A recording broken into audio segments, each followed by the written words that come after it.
Jai Shri Mataji. Welcome all for the morning meditation. Let us raise our Kundalini and put ourselves into Bandhan.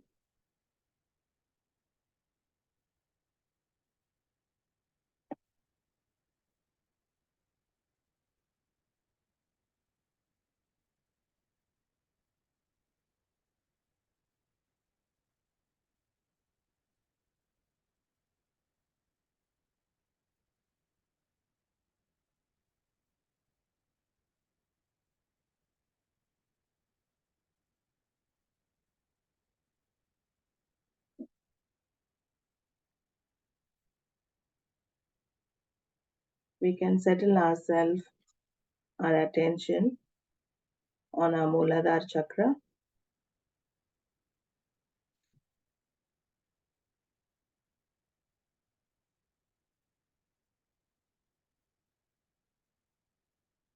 Whether you are innocent, please awaken the power of Sri Ganesha in my Mooladhara Chakra.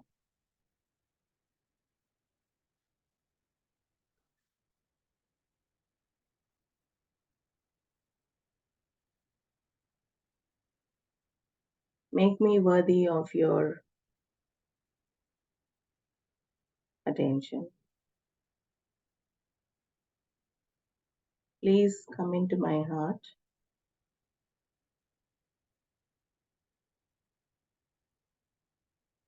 Let me purify my heart so that it is worthy of you.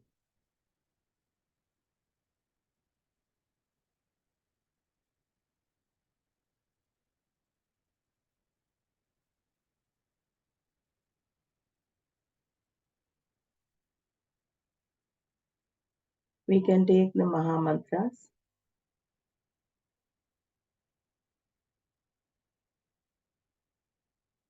Om Tvameva Sakshat Shri Mahalakshmi Mahasaraswati Mahakali Triguణात्मिका Kundalini Sakshat Shri Adishakti Mataji Shri Nirmala Devyai Namo Namah. Om Tvameva Sakshat Shri Kalki Sakshat Shri Adishakti Mataji Shri Nirmala Devyai Namo Namah. Om Tvameva Sakshat Shri Kalki Sakshat Shri Sahasrara Swamini Moksha Pradayani Mataji Shri Nirmala Devyai Namo Namah.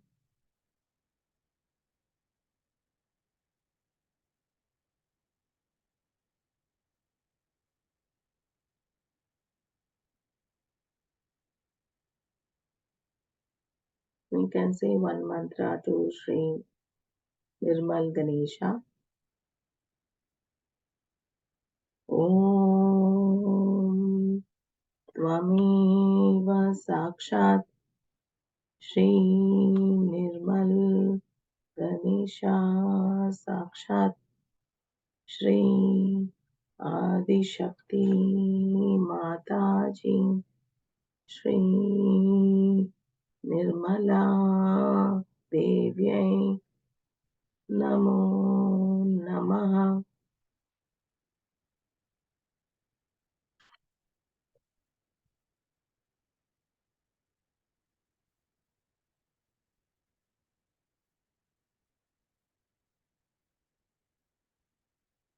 Mother, by your grace, I am innocent.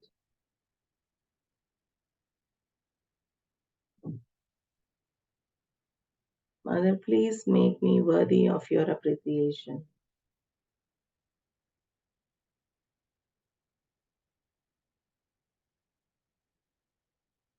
Mother, please destroy all the negative thinking, negative attitudes in me.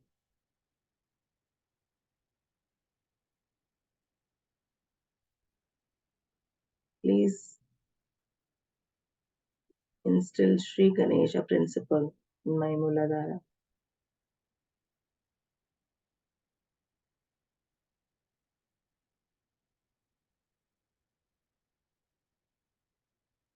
Let your love flow through my being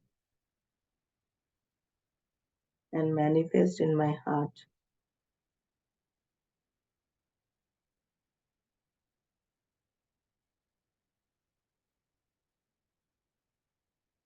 You can meditate listening to some music for a few minutes.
Today we are going to know about the Hamsa Chakra.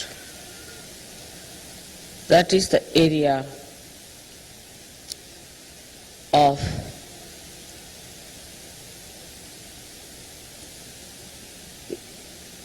between the two eyebrows, brukutis, they are called.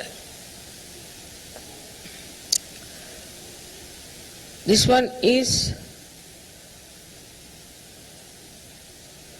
placed at the base of the brain.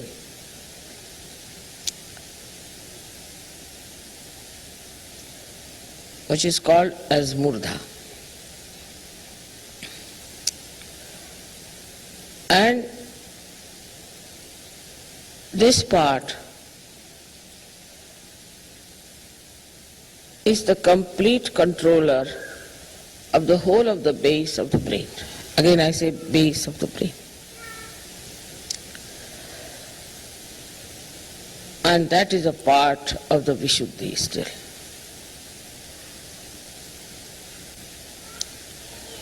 Which is an extremely important center as far as the human awareness is concerned. Because these two nadis, Ida and Pingala, before entering into Agya and giving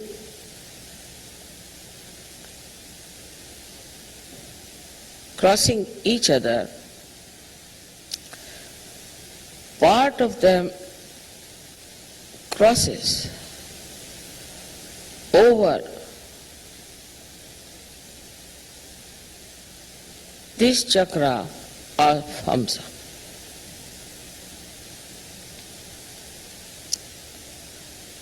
So when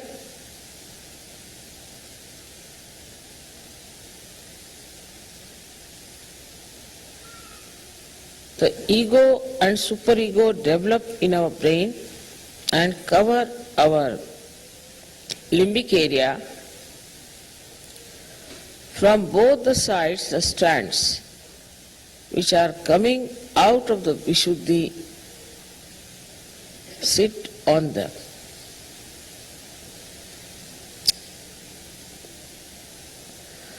So they also control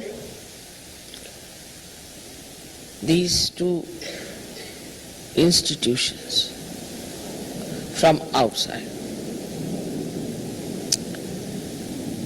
For example, it crosses like this, goes up like that from Hamsa, and then some strands. Then the others go up again and cross like this and form ego and superego.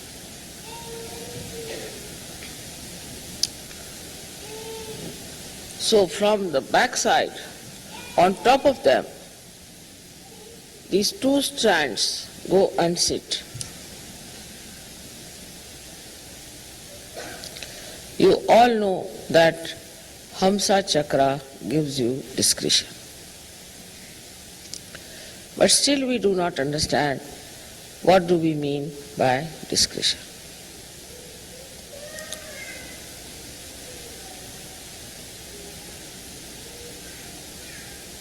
The first and the foremost important center within us is the Mooladhara Chakra.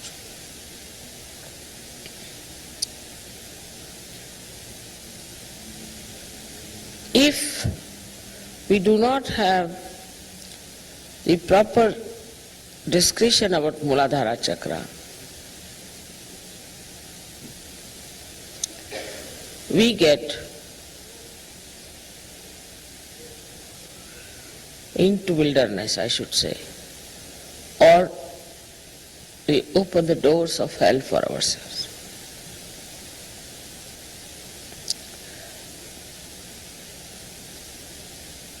As you know that only the Ida Nadi starts from the Mooladhara.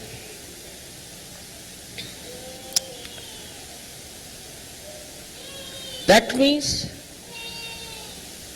is the desire, power of desire within us starts from Mooladhara. But it's not the mental, which is the Pingala Nadi, which starts from Mooladhara, starts higher.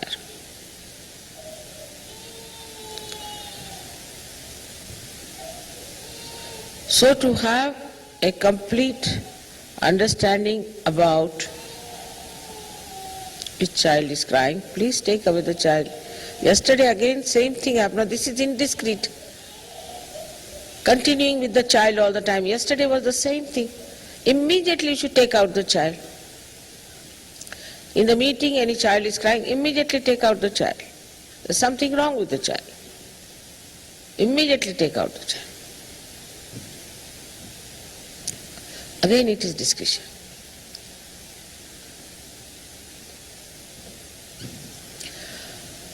So one thing one has to know, that Mooladhara Chakra cannot be controlled by our mental activity. But if you shift it to the mental activity, then the control over Mooladhara is completely lost.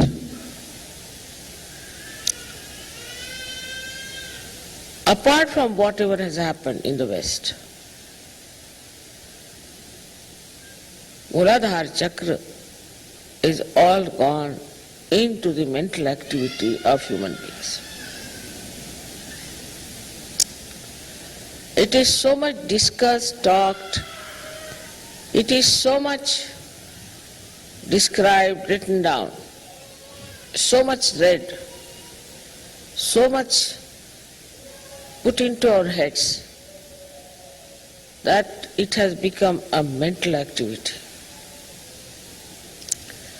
So Mooladhara doesn't act spontaneously as it has to act. That's why there are problems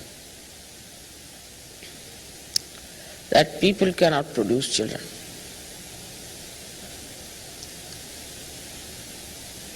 So many become impotent very early because it is used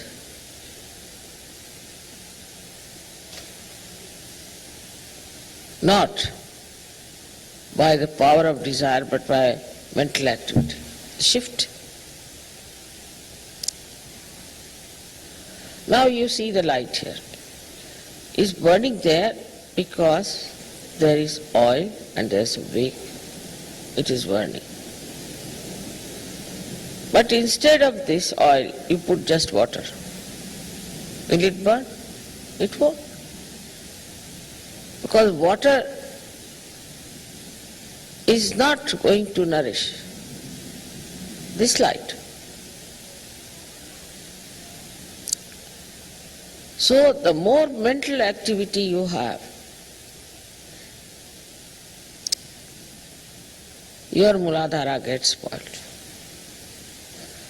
and it becomes uncontrollable.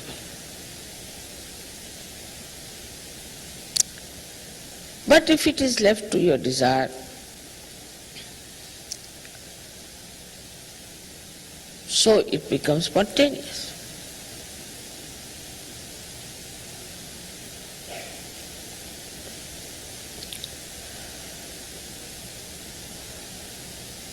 This is a fundamental principle that is missing in the Western thinking, I think. That whatever is spontaneous, they leave it to the mental activity.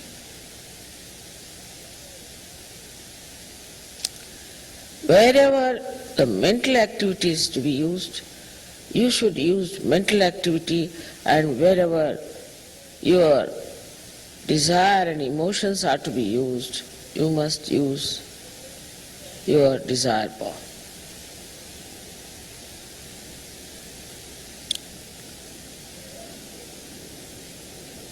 Also, it is spontaneous, though it should not be an obsession. Any obsession cannot be spontaneous. It just at a moment you have the desire. That's all.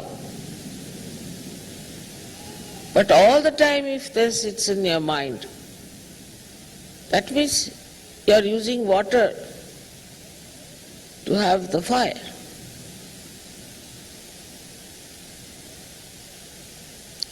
Same about the Swadhisthana chakra. Swadhisthana is for creativity. Anything you can create.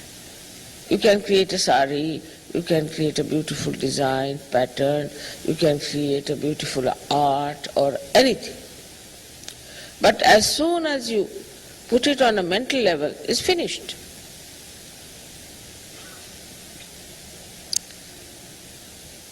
Also in the West, too much discussion is about the art.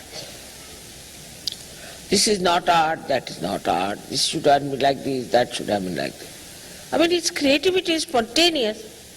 Whatever the artist wants to produce, let him produce. Who are you to judge and criticize? You cannot appreciate anything unless it is brought to the mental level. So now, we have critics. And the artists are not spontaneous, they are afraid, they only think, what will the critics say? Even when I am writing the book, when I give it to some Sahajogis to read, they say, Mother, if you write like this, then they'll say like this. I said, let them say, who cares? So then, a critic should criticize and say, this is not all right, this is not an art because this is such, this is such. So the artists are finishing, art is finishing. Now what is left are critics. So now they don't know what to do with their profession, so they are criticizing each other. So we have only critics criticizing each other. But there's no art now. What to criticize? And art has to be now made into money. So the critics must certify. It's so man-oriented, the whole programming of these critics is, that it is never an art. They draw one line and say, now this is art, all right. If the critic says it's art, you have better accept it is an art. What is so artistic about a life? Then again mental, it's a lonely person standing there, this, that. It should be spontaneous. Why to describe an art?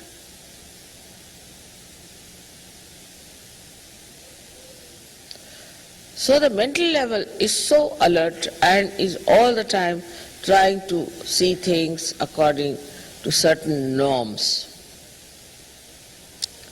All these norms are created about something so spontaneous like sex, like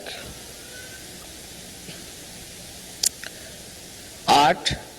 All bathroom culture is decided by the brain. Nothing is spontaneous. It's such a joke, I tell you.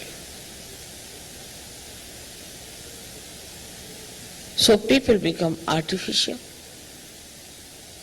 Art becomes artificial. Your Mooladhara becomes artificial. Because it's all now man-made.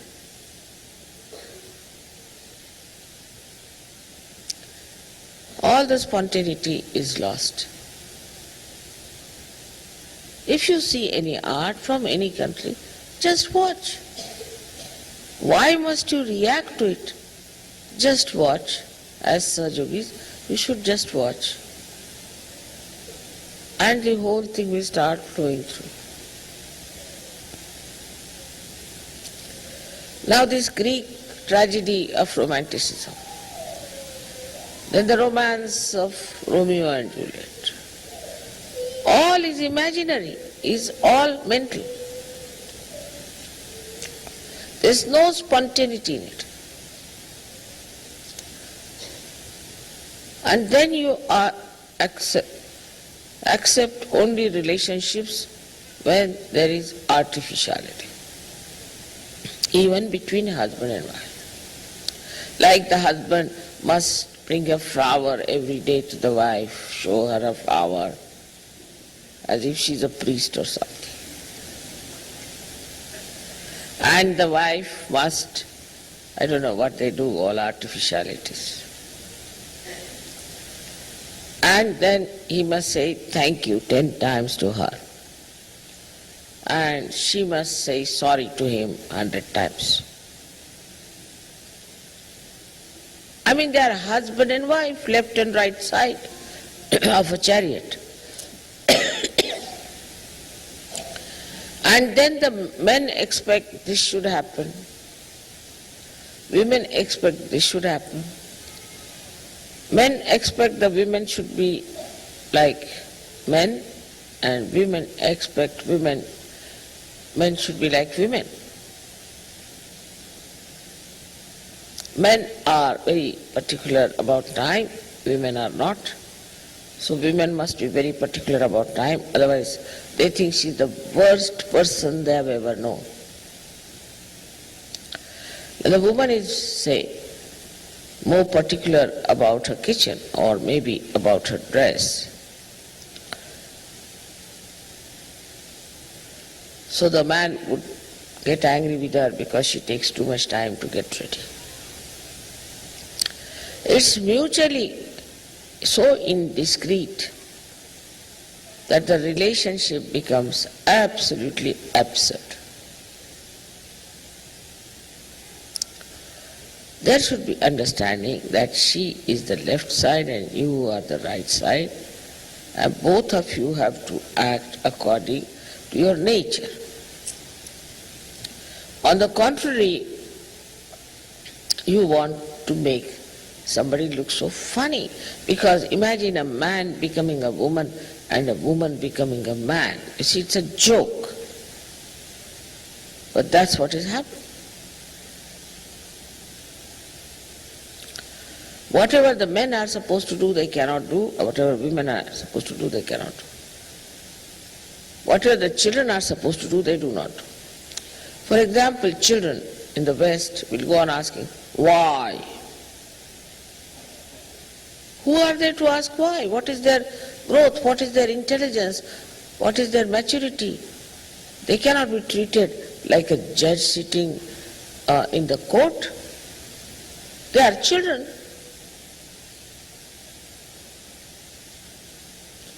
But when they come to Sahaja Yoga, they lose that discretion. First, before coming to Sahaja Yoga, the husband and wife quarrel all the time. Half steps are in the courts and half outside. After Sahaja Yoga, they cling to each other so much like glued together. It's impossible. So much so that for the wife's sake they will leave Sahaja Yoga. They ruin each other like that. They glued together. Before Sahaja Yoga, they neglect their children, don't bother. After Sahaja Yoga, they are glued to their children. Then nobody can say a word against the child. The child can go and hit anyone, you cannot say anything. They ruin the child. So the discretion is lost completely in relationships. Whether it is sex, whether it is creativity, whether it is family, anything.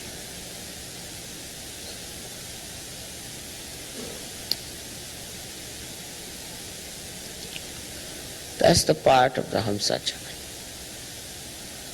Then we come to the Nabhi Chakra. In Nabhi Chakra also, we do not understand that eating is not such an important thing.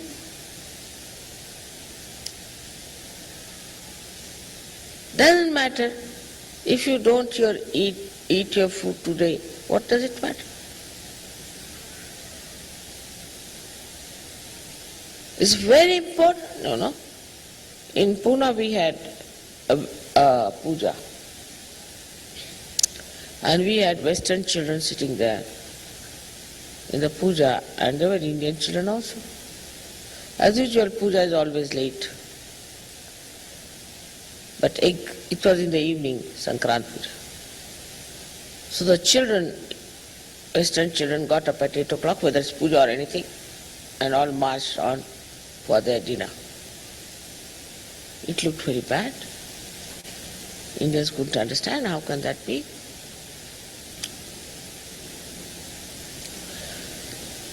But they had to have their dinner at 8. Supposing they don't eat their food at 8 o'clock, what will happen? Will they die?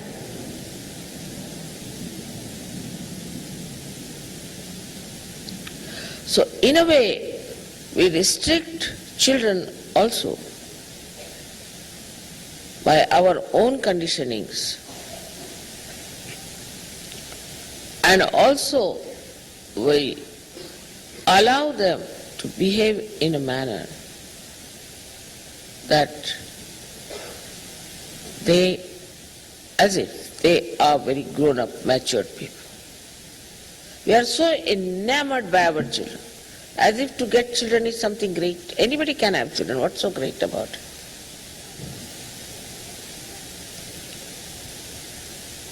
You have to look after children, it's all right. It doesn't mean that you should all the time dote upon them, think about them, worry about them, and nobody else.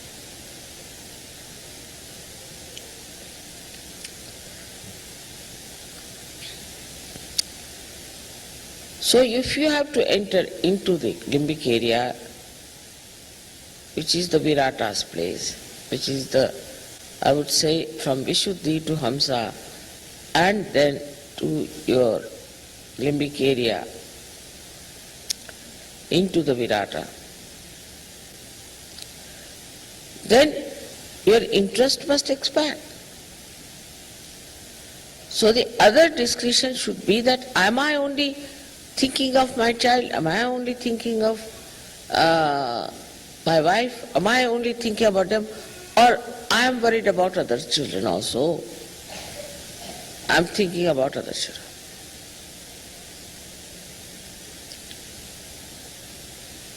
I just tell you this because it's such a funny type of a concern we have.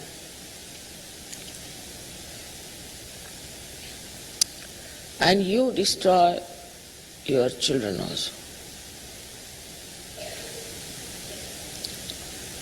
by this kind of indiscreet concern. Like we had a school in India, and the children who stayed in Pune. I had my puja. I told them don't bring children because I knew these children are Western children. Not easy. They can't bear anything. But the children insisted and the teachers had to bring them. So the puja was over as usual, very late, about I think 11 o'clock in the night. And there was no transport. And that's why I said don't bring them. So they had to get some sort of a truck. Because these days we were not getting petrol, we were having a very bad time. So they had to go on the truck. It reached there by about 2 o'clock. Some of the fathers were staying in my house. Next day they said, Mother, our right heart is catching. I said, what is that? Such cruelty. I said, what cruelty? The children reached at 2 o'clock in the school. So what? Right heart is catching. What attachments?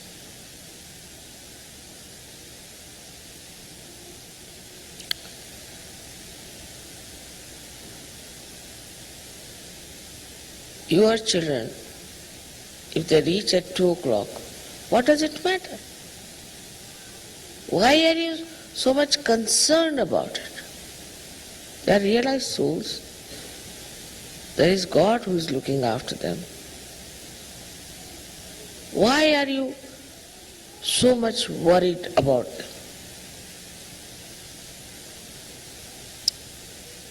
Leave them alone. Send them to Indian school. Then the mothers are sitting there. Teachers don't like it. No one likes it. They are just gone there. Mothers. No school allows such nonsense. But in Sahaja Yoga they think they have a right. What right have they got? Have they paid for the school? Have they done anything for the school? What right have they got to go and sit in the school?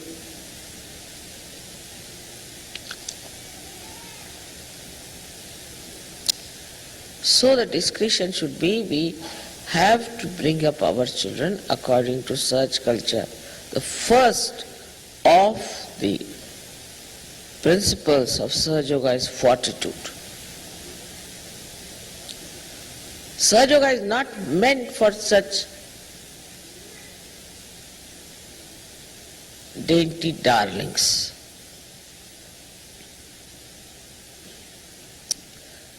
You have to be soldiers of Sahaja Yoga. Your children have to be the soldiers of Sahaja Yoga, not the dainty darlings. It's not meant for them. Though they are born realized, you are ruining them by making them dainty darlings. You have to rough it out. You have to make them sturdy. You have to give them self-respect. You have to give them dignity and a fortitude, forbearance.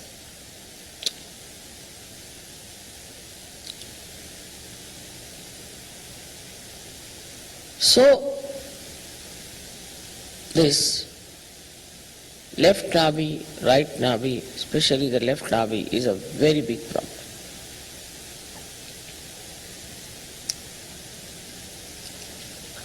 Where the woman has to be a Graha Lakshmi and husband has not to be a Romeo, but a husband. He has to see how his wife behaves, correct her. That is his job, his duty. He should not shirk it.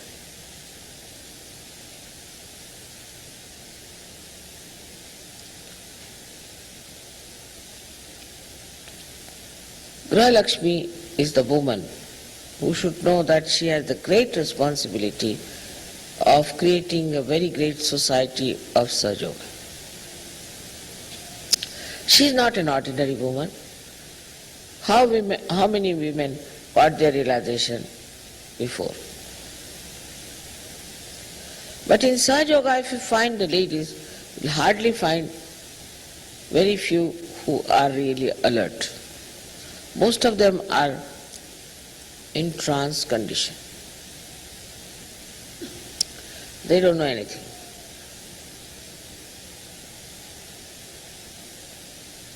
They don't know anything.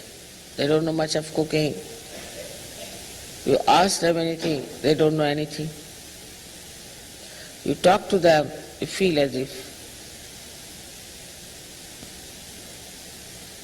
they have taken some sort of a drug. Nothing goes into their heads.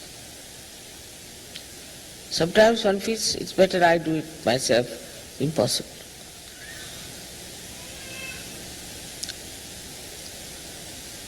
The alertness is gone. Because alertness that comes through your right side is wasted on nonsensical things. Attention is wasted on nonsensical things. That's why the housewives have lost that discretion to know that they have to be extremely alert and sensible and wise.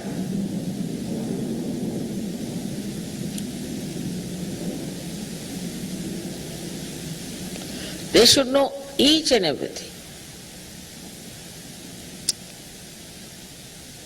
It's not so.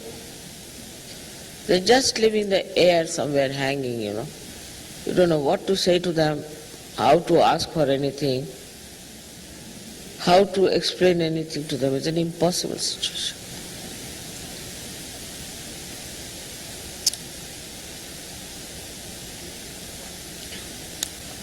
So that alertness has to be there. In a housewife is an extremely important. So we have Fatima at a young age. She had these two sweet children who died in the war in Karbala. But a brave woman, the way she established the Shia system, her husband also died. And she did all that on her own. Leaving behind the parda, leaving behind the walls, she managed everything.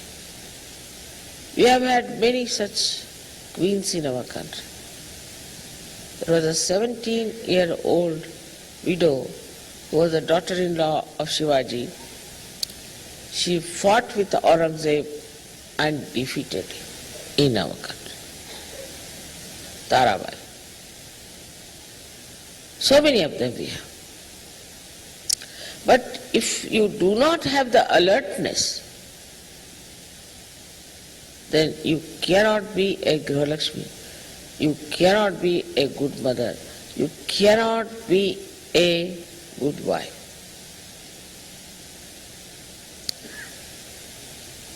There's no slavery in it. They don't know even what pleases their husbands, how to create peace in the family, what to say, when to say beautiful things and when to be strict. All this discretion is not there. Either they are shrews or they are slaves.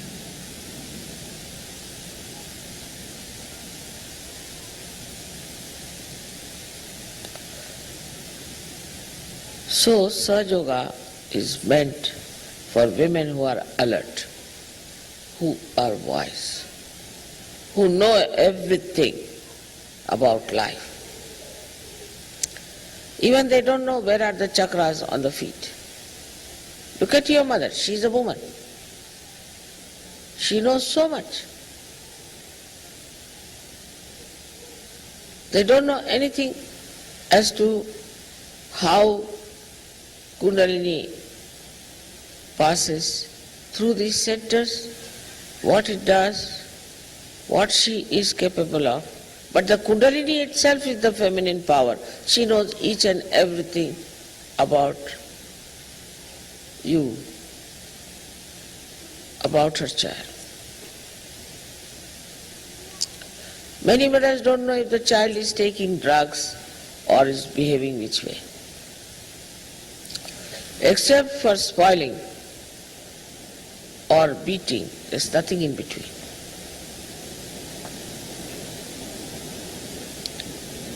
With discretion, the mothers can make these special children into something. That is my vision about them. But with their indiscretion, they can ruin these children completely.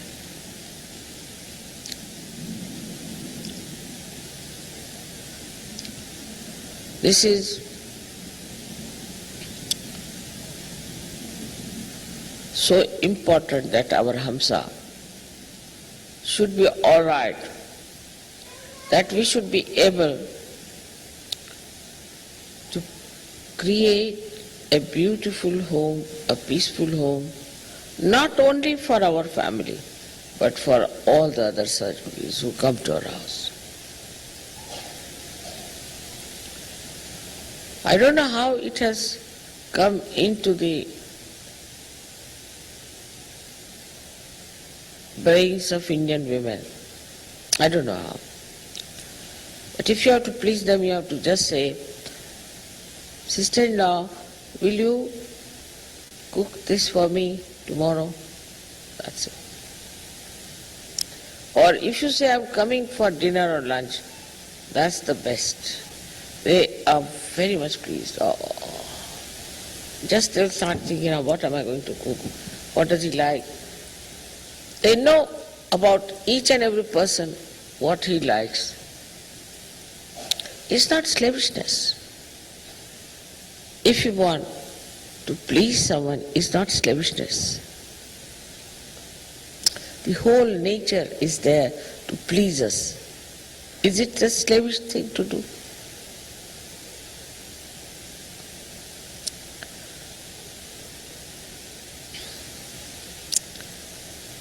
But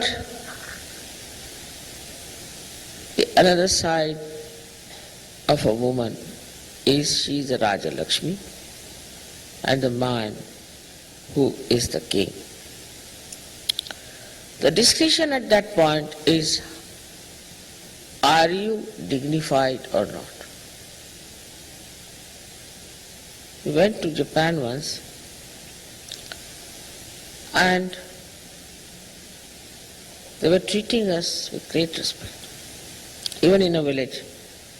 Once we entered a shop because it was raining, so the villagers actually bowed to us. We didn't understand what's happening.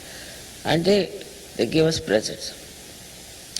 So we asked ultimately the interpreter, why are they so humble before us? They said, because you belong to royal family. I said, no, we don't belong to royal family. How do they know? No. Because your hair are neat. Your daughter's hair are neat and shiny. And you don't go to hairdressers. Is this a sign? Is this a sign of royal family? Yes. That's how the royal family is. They don't put their head into the hands of somebody else. We were amazed at the reading. Imagine the Japanese thinking like that.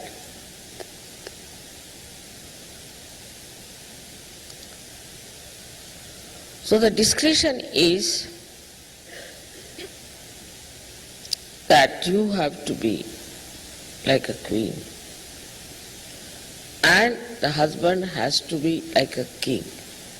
But not like the king who killed his 7 wives, but like a king who respects his wife. If you cannot respect your wife, you cannot be a surgeon. Respect is different from being romantically in love. I think then you don't respect.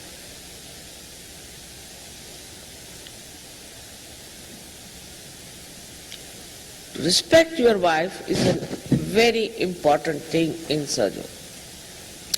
For this, I would say the Indians are not so good.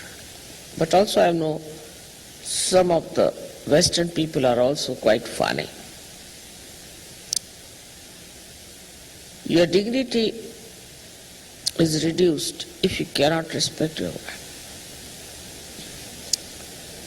Indians, especially in the North India, not in the South, they lack this, respect their wives.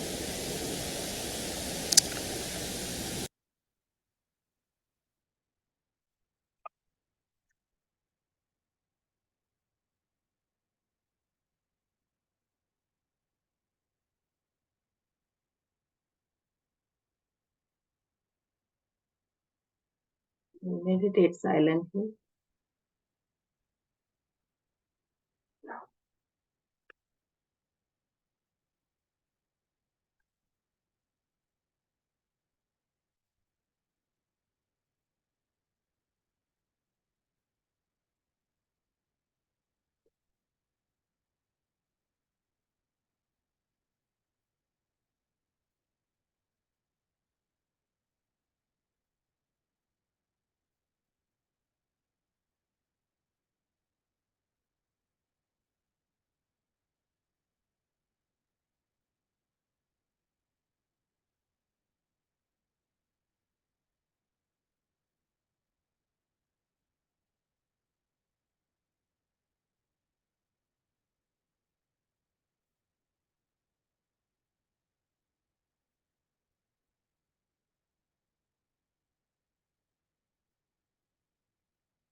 We conclude today's meditation, morning meditation, by raising our Kundalini and putting ourselves into Bandhan.